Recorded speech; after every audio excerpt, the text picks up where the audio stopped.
Good afternoon.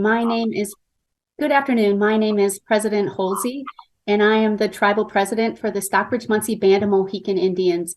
And it is such a pleasure to be here with you this afternoon with some dynamic women. I mean, Henry just knocked it out of the park with these panelists today. Today, we are going to discuss the broken rung, why women of color can't access the C-suite.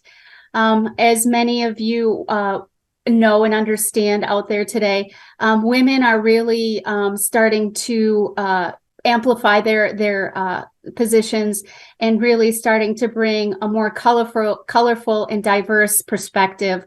And so today, it gives me great pleasure to introduce these, and I will have them introduce themselves, these dynamic women, and share this next hour with you, discussing why women of color can't access the C-suite. With that said, we're going to start with you, Marisa.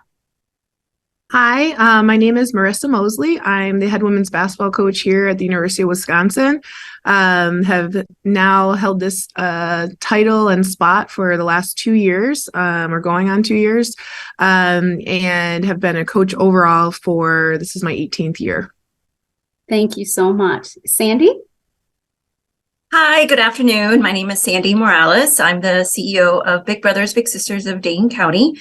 We are the largest youth mentoring organization that serves annually over 400 kids. And I've been in this role since about mid-2015, and I've been with the agency for just about 10 years. Excellent. Thank you so much, Sandy. And Gloria? Hello, good afternoon, everyone. It's so great to be here. I am Gloria Reyes. I'm candidate for Madison mayor. Yay. Prior to this, being a full-time candidate, I served as CEO of Briarpatch Youth Services here in Dane County. And then previous to that, I served as Madison School Board President and former deputy mayor for the city of Madison. So great to be here and look forward to the conversation. Fantastic. Thank you so much, ladies. And thank you, Gloria. You know, according to Lean In.org's 2022 report of women in the workplace, it is stated that only 1 in 4 C-suite executives are women, and only about 20% and only 1 in 20 is a woman of color, or it equates to about 5%. You know, women are still not getting promoted to leadership positions at the same rate as men. And so creating the broken rung, so it creates what's considered a broken rung in the corporate ladder. And according to that same report, for every 100 men who are promoted from entry level to manager positions, only 87 are promoted, and only 82 are women of color are promoted. So obviously, we all know, especially this panel today, there is a significant amount of work to do. But we also know that according to the last census, that 51% of Americans now are female. And we know that we're navigating a world that is extremely diverse. So I am so happy to be here today to share the space with these dynamic women. So Gloria, let's start with you. Can you share what you think may be the root source of why women of color are still experiencing this sort of broken rung effect in the sort of space of C-suite and other leader positions? I still think we have like a long way to go on really developing what the culture of an organization and how they view leadership and how they value leadership and what leadership looks like within their organization. And so I think that's the struggle with women, particularly women of color, is organizations have done a good job not a good job, but they have been attempting to recruit. But once you get somebody hired, it really is hard to retain and provide an inclusive environment. And, they haven't looked at their culture to ensure that they are valuing what women bring in leadership roles. And I think that that's one of the main issues that I have witnessed. Excellent perspective. And it is about the core culture in which one goes into and how you find success. So thank you for that. How about you, Sandy? Yes, I think that I think we're as Gloria mentioned, we're trying to get there. But we're talking about like hundreds of years of women in general just not having the same rights and liberties as men, who, if you think about it, like founding fathers, there's a lot of this terminology surrounding males and men always having that position of power. And I mean, if you think about it, like a lot of women's rights that have been now exist, I mean, it was only like 40 years ago that they came about. So I mean, change unfortunately happens slowly, and things like that just happened if you really think about it. So it is gonna take a while to get there, to see more women in leadership positions. But I do see little, what you call it, lights of areas where I do see women progressing. So that's good. But I think that, along with a lot of the policies, a lot of HR policies in workplaces. I mean, look at our maternity leave plans. We don't even have like a nationwide requirement when it comes to maternity leave. We leave it up to the organizations to decide what maternity leave looks like. And I think as women, for those of us that decide to start a family, like we're the ones that are having the babies, right? So when you think about some of those policies around women having to choose a family or having a career, like that's still very much relevant. And if we don't have policies that allow us to be mothers and also have a career, that is also another reason why we see women not progressing in leadership roles. And so while I do think that we have the same women of color, we're still women, right? We still face the same, I guess what you would call it, oppressions or whatever as women. There are still other areas in terms of being a woman of color that are still even more compounding upon us. So it's not just being a woman, but also being a woman of color. And I know we'll talk about that a little bit more, but again, just a lot of the policies that I see in workplaces can definitely be a hindrance in our progression into leadership roles. Absolutely. And what a profound point, decisions about us, without us, critically affect how women choose to navigate their careers, and oftentimes at their own expense, and we've, in the 21st century, we should expect that as our society grows and the opportunities become more available, that the policy, to your point, or national policy should reflect that. So thank you for that, Sandy. Okay, Marisa, what do you think about that? I agree with both of the previous speakers, but I think also when you talk about leadership and the exposure in those positions, there's so few women in those positions, and so I think there's a lot of times you're put in a position to pick and choose your battles. Because you don't want to come off as, this stereotypical bossy or, a woman who is difficult to work with. And so when you're trying to push for progress and when you're trying to assert yourself, you're kind of constantly playing this game of how much to push, how hard, how much should you say. You add in the layer of the woman of color and as a Black female, the angry Black female trope.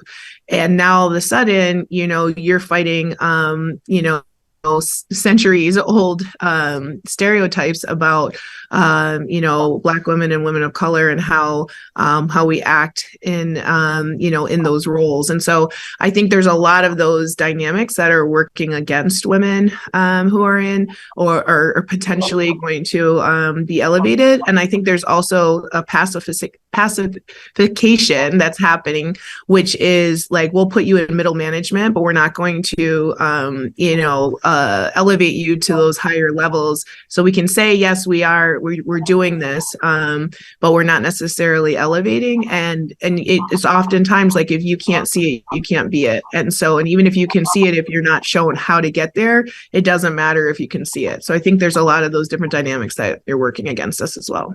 Absolutely. And to your point, Marisa, about that level of uncomfortableness as it relates to, especially because our world is profoundly becoming more diverse, and technology and the association of women of color who are advancing their degrees and creating those opportunities, even if they don't exist, and I think that's what I so much appreciate about the three of you is you chose maybe less traditional paths, but you chose them because they were more appropriate for you, and you recognize the significance of being as Sandy had talked about, even birthing children and bringing them into the world, understanding that you're raising children to further expound on how we're going to navigate as a society. And a lot of the things we're talking about are just basic humanistic rights. When you look about the inequality as it relates to pay or even gender, and then you throw in race to top that off, and I think we as communities of color often struggle with all of those things. So very, very profound points, Marisa. So thank you for that. Okay, Sandy, from your experience and perspective, can you share the broken ladder rungs you've encountered or you've navigated spaces towards leadership roles? Marisa sort of talked about it, but can you expand on that, please? I think before I even entered the nonprofit world, I worked in corporate. I worked in traditional corporate for an organization back when I lived in Milwaukee, and I was young. I looked very young. That's the other thing. It's like I looked very young and I was working in corporate, and I was really excited about, I have my degree. I have this marketing job, and I came to be the only person of color working in corporate. I was the only young person of color working in corporate. And there were a lot of, I was excited. I wanted to do, I was excited of working with people. I was excited to work on projects. And with that came a lot of backlash from the corporate world. One, because I wanted to change things. Two, because I didn't fit in, because, I'll be honest, it was a white male dominated corporate office.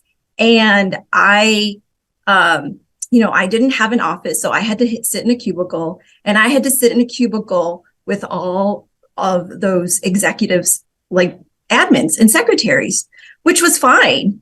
But I also faced backlash from the women too, the executives, their executive assistants, because here I was, someone who was coming in. I was not in admin, I was in marketing. And so, all of them were either older or they were moms with, they were moms, and I wasn't there yet. And so I faced a lot of backlash because I was trying to be, I was very mindful of my career. I was trying to advance. I got promoted. And that really, it was just a really toxic culture. I ended up leaving, but just the fact that how can someone feel so unwelcomed in a place where you're bringing your skills. Like I was there to bring my skills, and I was there to excel. I was very excited. And again, I was young, and just to kind of see that backlash was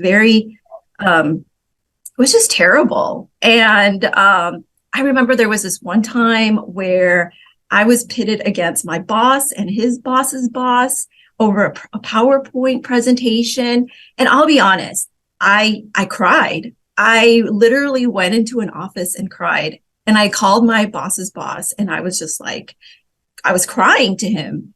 And he said to me, you need to take it like a man and basically get over it. And I just remember like that kind of culture being so toxic. And, you know, it can really derail you. It can really, you can start thinking about like, what's wrong with me? Like, is like, I'm not fitting in. I need to change. And so, I think it can really just make such an impact to you. And again, to your career, you're thinking about like, oh, I need to settle. I just need to be okay with where I'm at so I can get along with everybody and not, you know, maybe be so excited or not be so, you know, take such initiative because it will be seen negatively. So kind of what to Marisa alluded, I think that that toxic culture and that backlash can happen at different areas in your career. It can happen to people who are young and who are the only person of color, especially if you're working in a corporate office, like that can be very derailing as well. Absolutely. And the fact that you actually were able to recognize what it was and get out of that. And I think a lot of times too, that lateral damage that's imposed or violence from women on women is always such a difficult thing, and then you have what sounds to me like a patriarchal sort of environment that Gloria talked about, where it was very, very conditioned and it was sort of the haves and have-nots. And so this bright, young, brilliant woman of a color comes in and it's threatening, right? It threatened them. And I think probably in retrospect, you came to realize that. But sharing that story is critically important, Sandy, because I think a lot of women, especially of color, a lot of people see our success only forward facing, but it's all of those challenges associated with it that really make us resilient and strong. And it really helps us define who we are. And it helps us navigate a system that wasn't necessarily designed for us. So thank you so much for sharing that, even your vulnerability. That's critically important. Marisa, what do you think, especially you coming from not necessarily a traditional job? Yeah, I think one of the things that I've recognized throughout the course of my career, and it's well documented, there aren't that many women of color in head coaching positions at the collegiate Division I level, and especially at the Power 5 level, which is like the highest level that you can coach at. And so besides professional. And so for me, you're not seeing that many women doing it, but understanding that that was something that I aspired to do, how I was going to get there, what my path was going to look like, and to understand that there's certain people who don't believe that you're capable of doing that. There's quite a few men who are still coaching, and I worked for one of the best ones at the University of Connecticut, was a white male. And what I can say is in that position, he had all women on his staff and was constantly empowering us to become, great coaches, regardless of our skin color. And, when I left there to become a head coach, I went back to my alma mater. But I've been the only Black female, either assistant coach or head coach in most of the places that I've worked.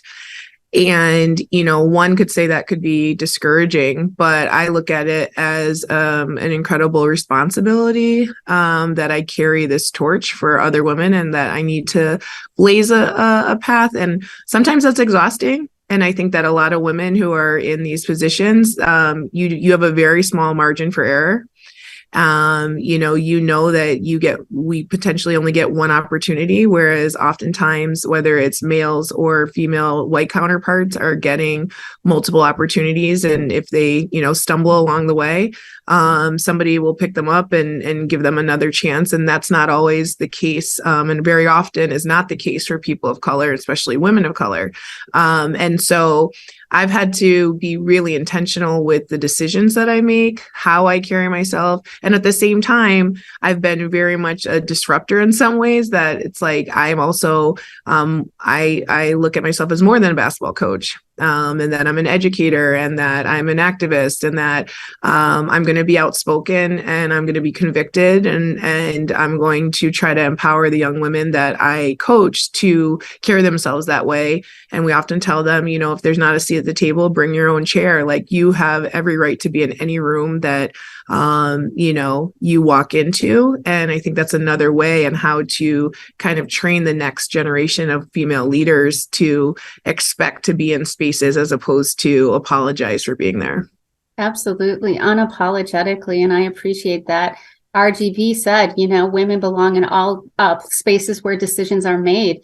And we really need to see ourselves in that space. And I love the fact, Marisa, you see yourself beyond just your title, that you see yourself as the whole individual. And I really think that's where we're starting to see, especially a lot of our young people of color seeing themselves differently. And that's when there's going to be a significant swing or paradigm shift in how we navigate this. So, Gloria, how do you feel about that in terms of the last question, you know, about some of those challenges associated?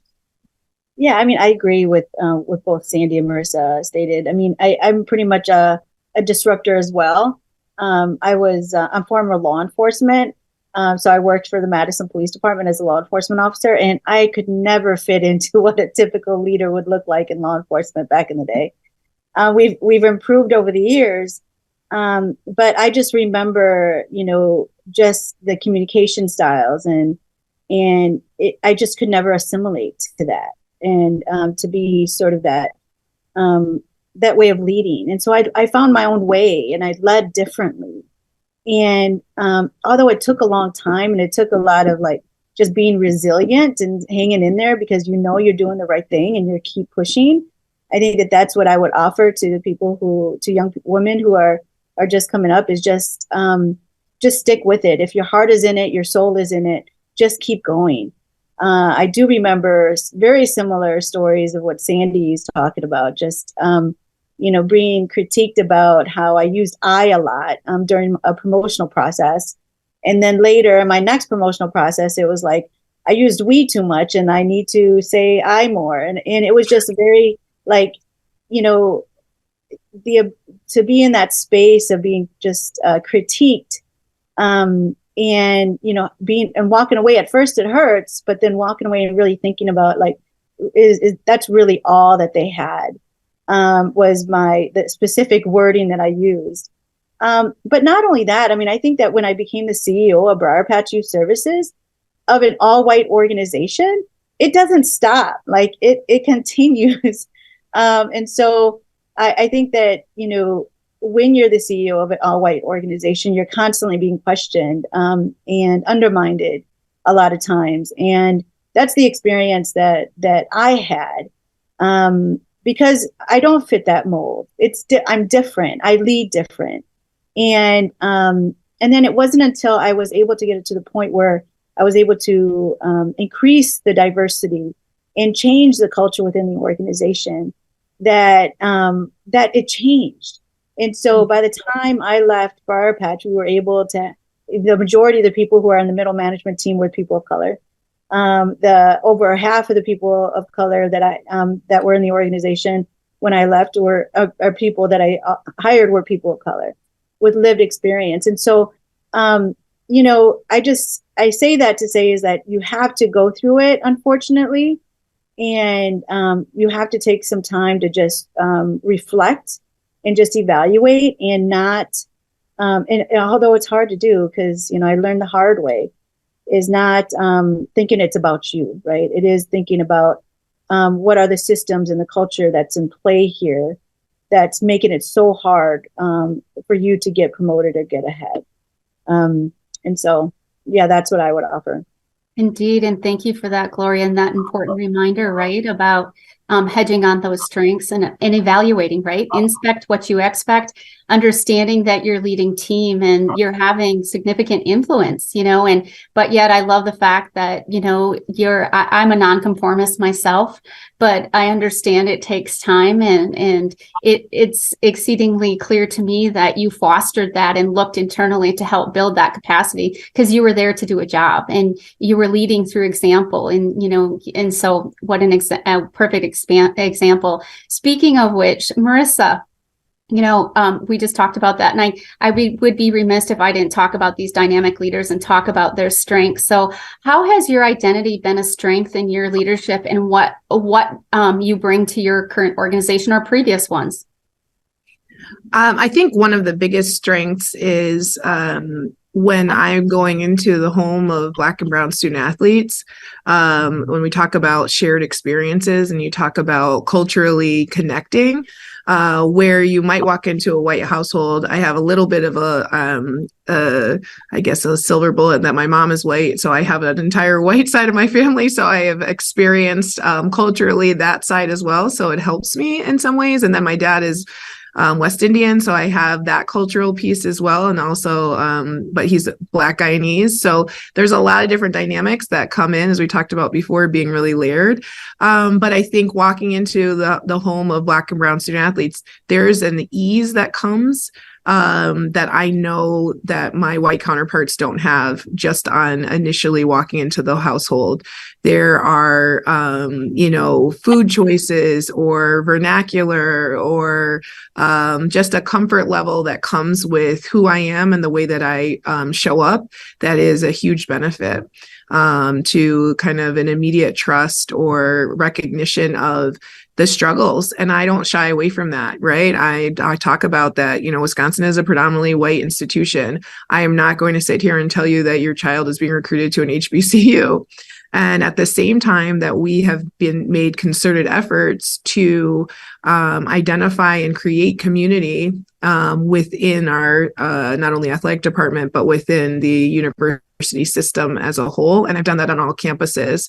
I talk about how I do have a holistic approach to their child, and that I want to make sure that, if we have a young lady who's Indian coming in, and we're identified, the Indian clubs on campus, and she also, her mom's a dentist, so wanting to make sure that she's connecting with that. And so just finding and meeting people where they're at, and understanding that there's so many layers to people, and not just looking them as a commodity, and kind of how you can use them for what it is you want, but really to understand that this is a person who, will need you to be able to guide them in a lot of different ways, and that you can't put away your Blackness or, your Native American spirit, or your,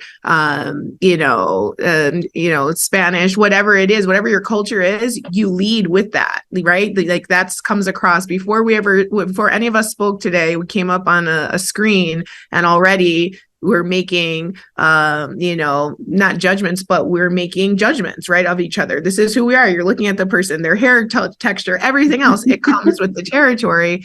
And when you walk into a home and someone shares those shared experiences, that removes a layer or a barrier that you have to try to overcome. And you can kind of get more to who the people are, as opposed to just how they present themselves. Indeed, Marisa, and you make a critical and poignant point when you talk about just self-identity. And I think right now we're at a time and place where, as citizens of the United States, there's an identity crisis that's happening among young people. They're trying to navigate who they are and where they come from.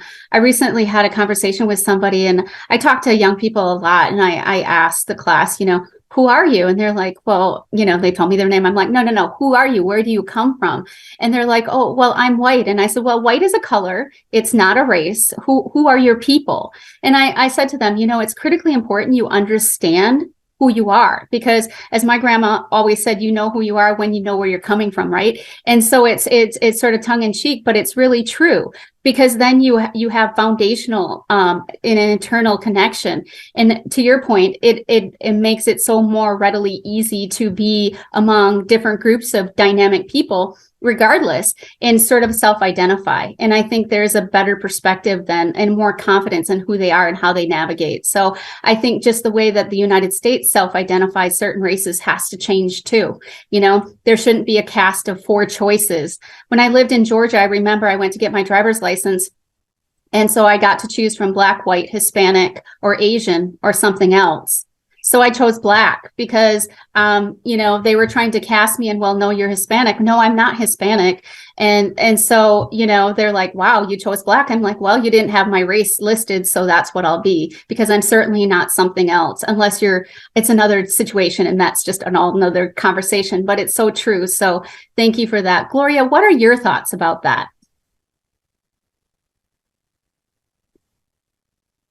Oh, you're muted, Gloria. Sorry about that. I think it's important, like what Marisa said about having that lived experience, I think is really important, particularly in public service. And I think that really has benefited me in really being in touch and using that to help support solving some complex challenges, particularly in my entire career in public service. And you're able to, be proactive, and you're finding opportunities to innovate, and you're leading, others, right? Because you have this inherent trust and relationships with somebody when you walk into that space. As a law enforcement officer, being able to speak Spanish, or, walking into a home, a neighborhood, it's just it's automatic. And so you have to keep what you have. You have to keep your culture. Don't let that go, and don't assimilate to the majority culture, because what you bring naturally, and who's part of you, that's part of you, a huge part of who you are, that'll set you apart. It'll take some time, but it'll set you apart eventually if you just keep at it. I think that is that's how I honed in on my culture to strengthen my leadership. Thank you so much for that, Gloria. Sandy, what about you? What about your strengths and your leadership and what you bring to the organization based on your identity? Yeah, I was very lucky to, when I was very young, my parents would take me to Mexico many, many times growing up to meet my grandparents, aunts and uncles, and cousins, and they instilled to me at a very young age, these are your roots, this is your family, this is where we come from.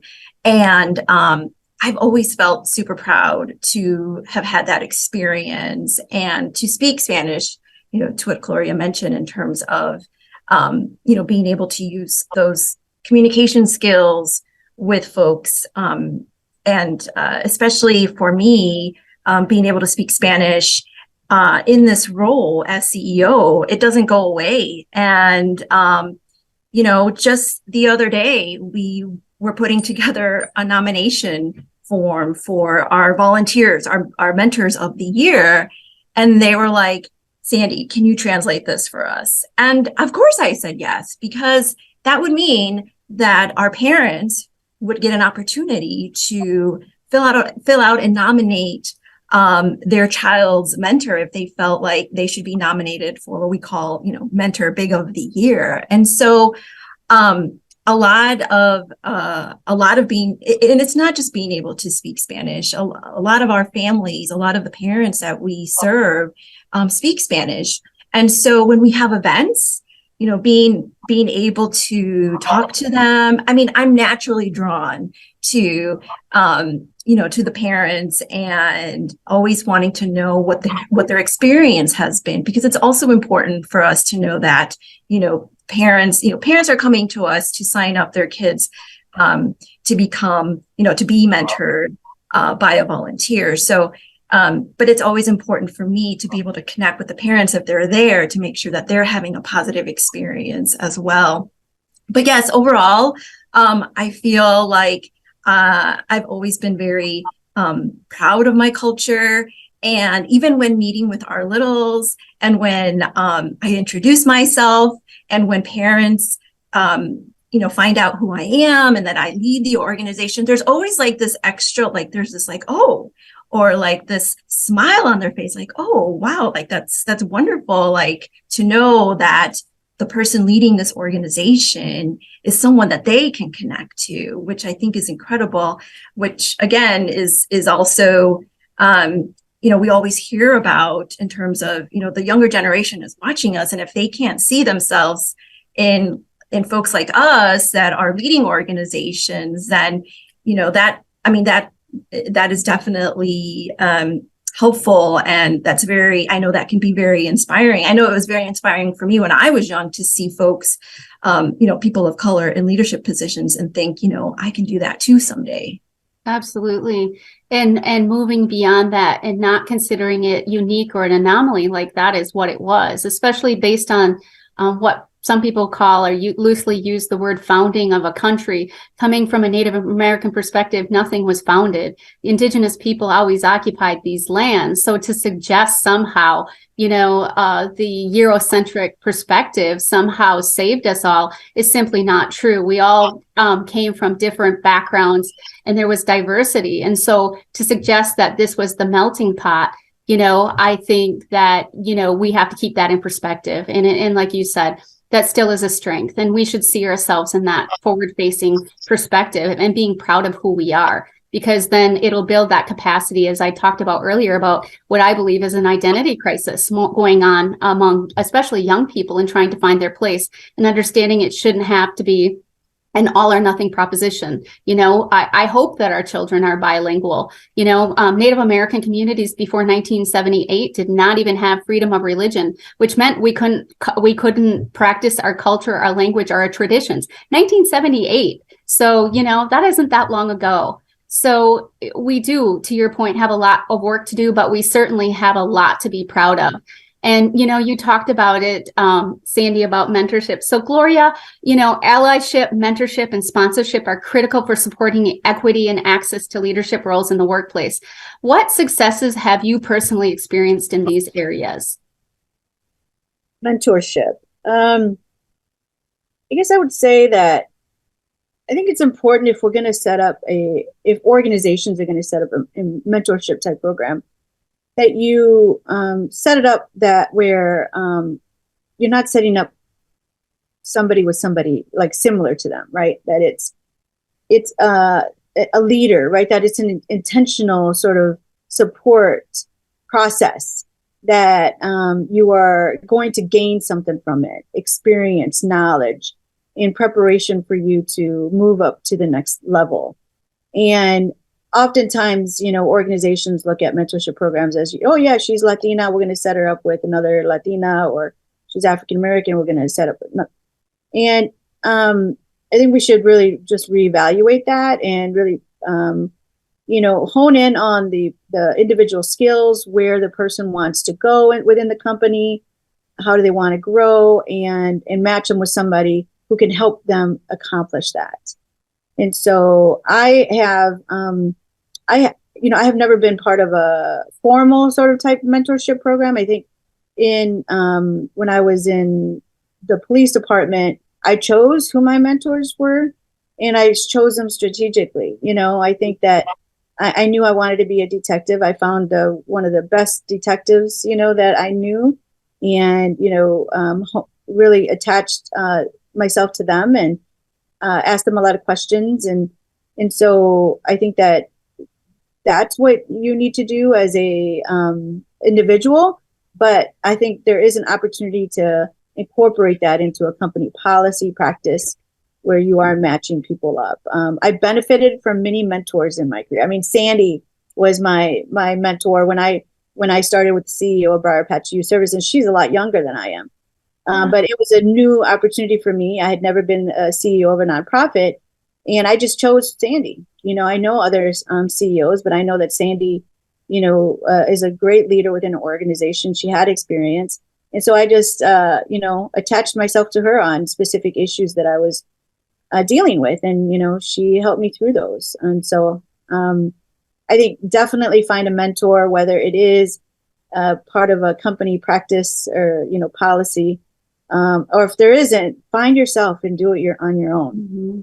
What a brilliant perspective, Gloria. And especially it's sort of the idea of surrounding yourself with the brightest most tenured person and growing and learning from them, right? And not thinking so, like you said, like more casting, like because she's a woman of color, she's this and that. It's because you're learning your craft and trying to strengthen your position. But also, to your point, it also affords that opportunity to give broader perspective, because it's always an educational endeavor too. Those people that are more non-traditional that you wouldn't necessarily work with have different perspective once they have an interaction and an engagement with somebody of color. So I think all really critical, important points. What do you think about that, Sandy? I know this is you are a mentor, obviously, and right now that's in your wheelhouse. What do you think about that? Well, a lot of things. The one thing I thought right now was, as a lot of the kids that are graduating from our program, they graduate from high school, they graduate from our program. And so they're typically, close to 18.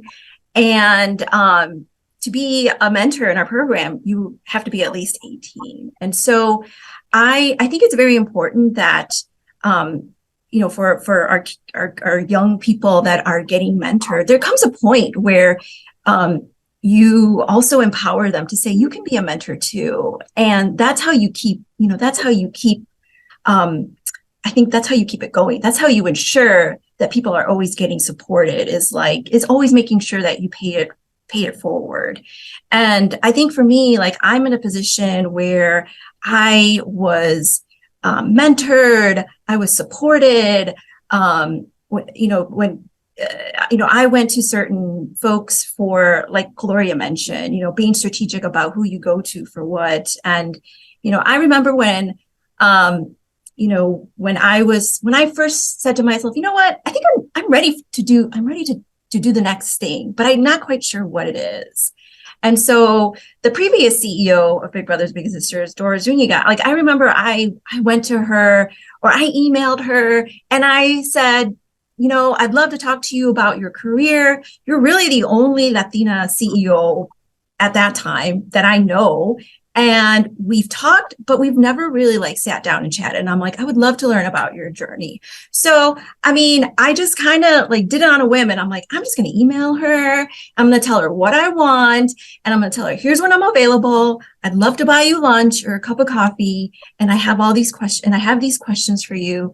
I'd love for you to answer them for me, and see how that might help me figure out what my next step is. And I think that, to me, I've never done that before, really, but I thought that was just so important to, look at who you're surrounded by. And if you see somebody who is being successful, find out why. And so I did that, when I was younger in my career. And now, again, surrounding myself by women like Gloria, right? She's running for mayor. Oh my gosh. Who are taking those kinds of leaps, because I think it's important to surround yourself with people who are willing to take those leaps. And there's a lot you can learn, from them as well. I'm also very fortunate to have a board of directors who are talented, who make sure I'm taken care of, being in this position, but also want to make sure that I'm developing and I'm developing so I can develop others, especially here at the organization, to deliver on our mission. So again, looking back, it's those who have mentored me, but also knowing that I have to pay it forward too. So it's, working on myself so I can also help others as well. Absolutely. And sort of to your point, Sandy, is to take a leap of faith also, and to be a little vulnerable in that, right? Engaging somebody you wouldn't necessarily engage, because, as Gloria put it, you're looking for that strategic endeavor. You're trying to learn something that you don't necessarily have at the moment, a strength in that skill set, and you want to build upon that. So it is a very complex but diverse endeavor, but you have to be willing to face things sort of fearlessly too, because that's what it requires often, especially when those opportunities don't necessarily present themselves. So Marisa, how about you? What do you think about that? Yeah, I agreed with Gloria. I mean, agree with both, but one thing that Gloria said that really resonated with me was this idea that we often put like things together, and so it's like, oh, you're Black, this person's Black. Let's put you guys together and you guys will learn from each other, and it's like, just because we're Black doesn't mean that that's gonna be a match, like personality wise, what we're interested in, all of those things. Like, we're not a monolith. Like, we have a lot of different people that come in all different shades and all different walks of life. And so I think that that's a really a lazy and ignorant way to match people when it comes to mentorship. And so I, for one, think although we do tend to, as humans, gravitate towards people who look like us from a friendship standpoint, mentoring and allyship and all those things, oftentimes you have to go outside of what is comfortable, what is the norm, or what seems to be to make sense, quote unquote, and really put yourself in a position with somebody who has a different life experience than you. That's how you're going to change. That's how you're going to grow. Growth happens when you're uncomfortable. Don't I know it? Okay. Right now I am growing. Okay.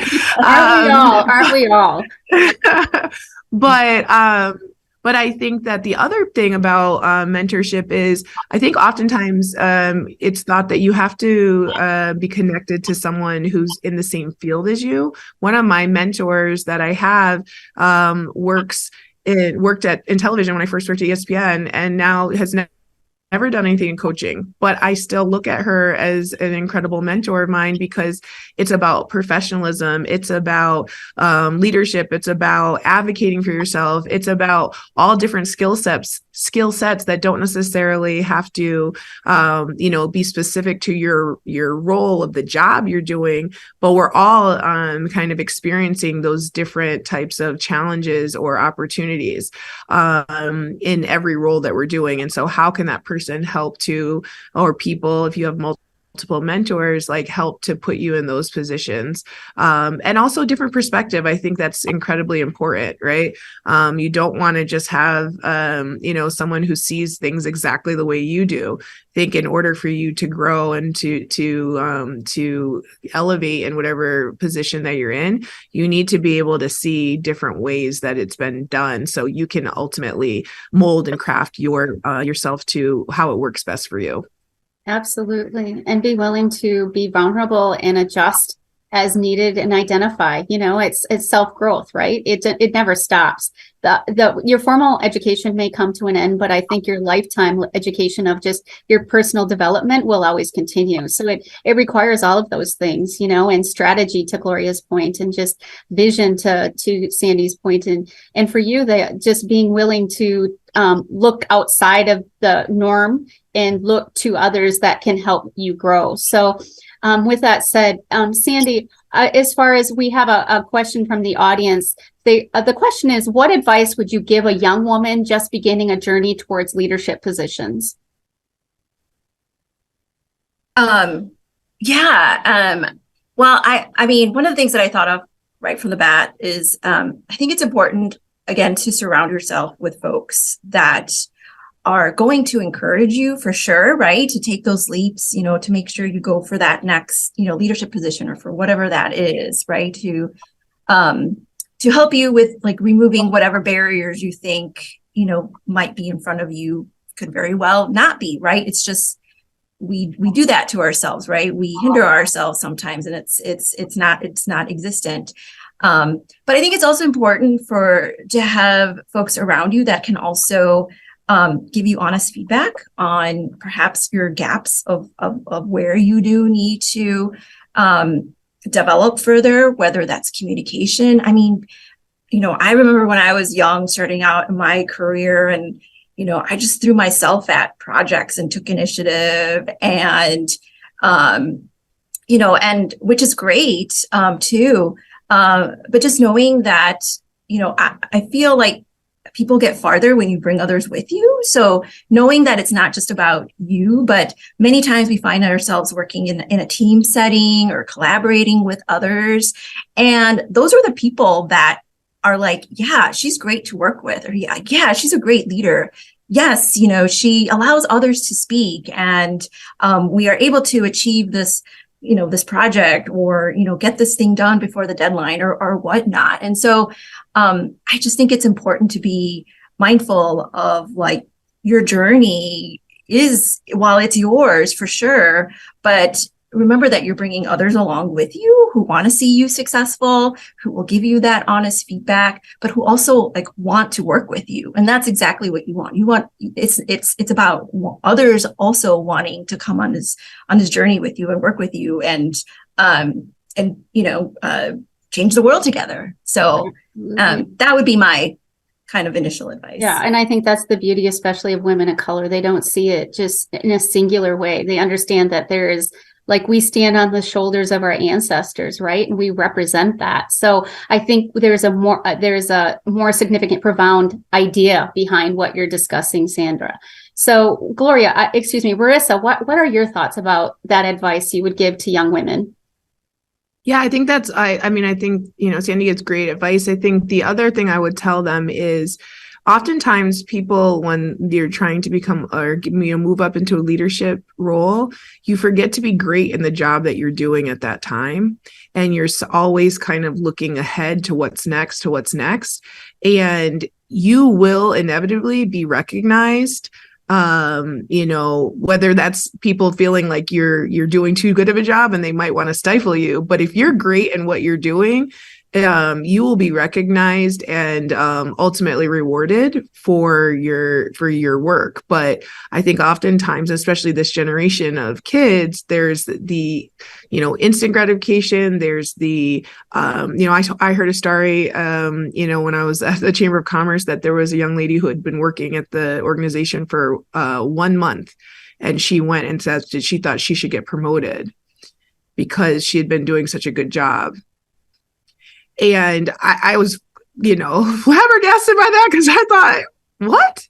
First of all, who has the gall to do that? But then went so far as, when it didn't happen after 3 months, put her letter of resignation in the top drawer of her desk and didn't let anyone know she was leaving. And then they called her father to try to find her. And then the father was like, let me see if I can, get in touch with her. They thought something was wrong with her. And then he was like, oh no, it wasn't a good fit for her. So her letter of resignation is in the top desk.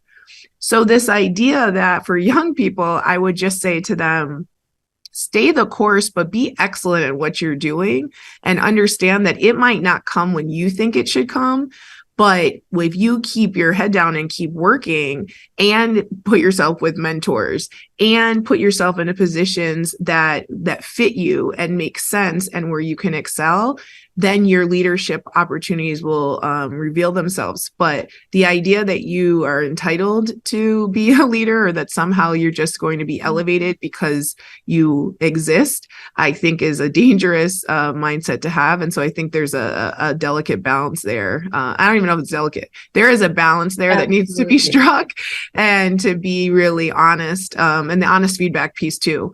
I often say to my players, I hear the phrase, I know, all the time. And I remember my parents, they hated I know, and they hated I don't know. They hated both of those phrases when we were growing up. And, there's a lot of I knows, but we really don't know as much as we think we do when they're that age. So just keep learning and keep growing, and be a sponge as much as you can. Absolutely, Marisa. One other analogy I heard, this is often though, a sponge is great because you constantly are absorbing things, but eventually you get squeezed out, and then you have to release the information that you receive. So it goes both ways. Absolutely. It's striking that balance, right? And I think there's a paradigm shift about it, not necessarily who you know, but what you know, and the expectation is different, because people, especially women of color, are amplifying that space. They do the work, like you said, and they live in that to live in that moment of excellence and do the job while it's there, and not get so far ahead of yourself, is excellent advice, because that's absolutely true, right? Because I always tell, especially women, we're not each other's competition. There is enough opportunity for all of us. So we need to support one another, but we also need to be able to accept honest feedback that, Sandy talked about, and be able to hear it in such a way, but you need to provide it in a constructive way too, that it can be received. It doesn't have to be disparaging or hurtful. It can still be said so that you can grow. So Gloria, how about you? How do you feel about that? I mean, I agree with what everybody has said. And I think the only thing I would add, just a technical piece, is really membership organizations. I think if in your area of work, find membership organizations that you can, women leader organizations, or I think you find a lot of information there and support. So I would highly recommend that. And also at the end of the day, I mean, I said it earlier, is don't assimilate to your work environment. Really, if you're passionate, stay true to who you are and don't give up, right? Do not give up. Like, you will have days where you just want to throw it all out, and a lot of people do that. And then they never get to that next phase of leadership. Don't give up. If you're passionate about what you're doing, your heart is in it, don't give up. Just keep going. Well, thank you. And ladies, you've been phenomenal today. And I just want to wrap it up in such a way. I mean, you've provided such profound perspective for somebody who is maybe just young coming onto the scene, somebody who's at middle management and at that C-suite, understanding that it is a work in progress, but it does require work. It's constant work. It's constant investment in oneself, and the willingness to continue to challenge status quo, as you talked about, Gloria, and being that nonconformist and being true to yourself, but looking for ways to diversify this very diverse world that we all live in. So I'm going to allow you just a couple minutes to wrap this up, this phenomenal panel today. So we'll start with Gloria with just final words or final thoughts. I think, just to get to the quick question that's in there, like, did you make mistakes? I made a lot of mistakes in my journey. I mean, it was overwhelming, but I've learned from so many of those mistakes. And so mistakes are good, right? They are learning opportunities. And so don't let that take you down. And so I think I make mistakes all the time on how I handled a situation, and reflecting back on how I should have done it differently. And yeah, I think that part of being a leader, like, you can't be a leader without making mistakes. Right. Every leader you see has made mistakes. And so that's what I would end with. Thank you, Gloria. My dad says, if you're not hitting guardrails, you're not going fast enough, right? So you have to have those obstacles in the way in order to grow. So excellent advice. What are your final thoughts, Sandy? I think that I think everybody has the opportunity for leadership. There's that, I don't know who said it, but like, everybody can lead from where they're at. And at the end of the day, we're all, CEOs of ourselves, whether, we are taking a break from our careers, we're taking care of family. I mean, we are leaders in our own right, and don't necessarily have to prove it. I mean, you're on this journey, you've gotten this far. I mean, even somebody from starting out, right, on their career, right? Like, you've gotten this far. That's still leadership right there. So leadership, C-suite, it's not the end all be all, right? There's a lot more, and there's a lot of variety. It could be to the side. It doesn't have to be up here. It could be like over here too. Well, my hand's moving over here to the side. And, I just think about like the last couple of years with the pandemic and having to deal with that, and making, like, everybody had to make a ton of decisions these last 3 years, navigating the pandemic, whether it was a career, whether it was at home. And that takes a lot of strength and leadership. And so I think at the end of the day, we all lead from where we're at, and it's important to recognize that and use those strengths and abilities, to keep going. So excellent perspective. And finally, Marisa, what are your thoughts? I would just say that one of the things that I think is really critical, not just for leaders, and people in C-suites, but everywhere, is you have to maintain and remain a consummate student. I think that you have to be willing to continue to not only educate yourself, but learn from others, whether that's reading or that's through, conversation. I think we're moving so fast through life sometimes that we don't stop to just have conversations with people who have, lived experiences, have incredible journeys, and can teach you something as, somebody who is a garbage person, somebody who is running for mayor, somebody who's a CEO, somebody who, cuts your grass, right? Like your neighbor, it doesn't matter. Like you can learn something from every single person. And oftentimes I think we diminish based off of people's roles and their jobs. And we label them by what they do for work, as that's who they are and that's what their worth is. And there's leaders come in so many different, packages. And, even if you didn't do traditional schooling, there's so much that can be learned from lived experiences. And so I would just say to anyone who's listening, don't miss an opportunity to have a conversation with somebody every single day who is outside of the purview of who you would normally talk to, because that's a great opportunity to learn something from them. And who knows how that would impact you in a leadership role. And when you are leading, make sure that you are connecting with everyone from the top of your organization all the way down to the people who clean the building, and treat them with respect, because ultimately that's how I was raised. And I have relationships with people here in the Cole Center where I work at all levels. And I think that the humanity piece of that is so incredible when you talk about being a great leader too. Indeed. And what a dynamic conversation this afternoon. Thank you, Sandy, Gloria, and Marisa. It has been a pleasure, and we appreciate Henry Sanders at Madison 365. Thank you for all joining us. Have a great day. Thank you.